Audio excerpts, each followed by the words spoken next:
Hi అండి. ఇప్పుడు blouse వెనుక భాగం కట్ చేసుకోవాలి. వెనుక భాగం నీట్గా ఇలా కట్ చేసుకోవాలి.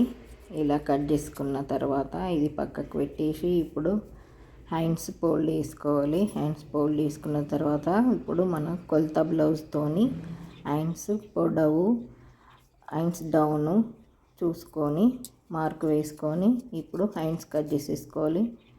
హ్యాండ్స్ కట్ చేసిన తర్వాత డీప్ వేసుకోవాలి. ఒక టక్స్ పెట్టుకొని డీప్ చేసుకోవాలి. డీప్ వేసుకున్న తర్వాత ఇప్పుడు ముందరి భాగం ఫోల్డ్ వేసుకొని వెనుక భాగాన్ని ముందరి భాగంపై పెట్టాలి. పెట్టిన తర్వాత ఇప్పుడు క్రాస్ బెల్ట్ కట్ చేసుకోవాలి. క్రాస్ బెల్ట్ కట్ చేసుకున్న తర్వాత గల్లా షోల్డరు చంకా భాగాన్ని కట్ చేసుకోవాలి. కట్ చేసుకున్న తర్వాత ఇప్పుడు చంకా డీప్ వేసుకోవాలి. చంకా డీప్ తీసుకున్న తర్వాత ఇప్పుడు క్రాస్ బెల్ట్ కట్ చేసుకోవాలి. ఇది నార్మల్ బ్లౌజ్ కదా, క్రాస్ బెల్ట్లో డబ్బులు తీయాలి.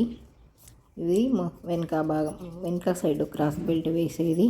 మళ్ళీ ఇంకో క్రాస్ బెల్ట్ తీసుకోవాలి ముందర వేయడానికి. క్రాస్ బెల్ట్ వెనుక ముందర వేస్తాం కదా నార్మల్ బ్లౌజ్కు, ఇప్పుడు ముందర వేసుకోవడానికి ఇలా కట్ చేసుకున్న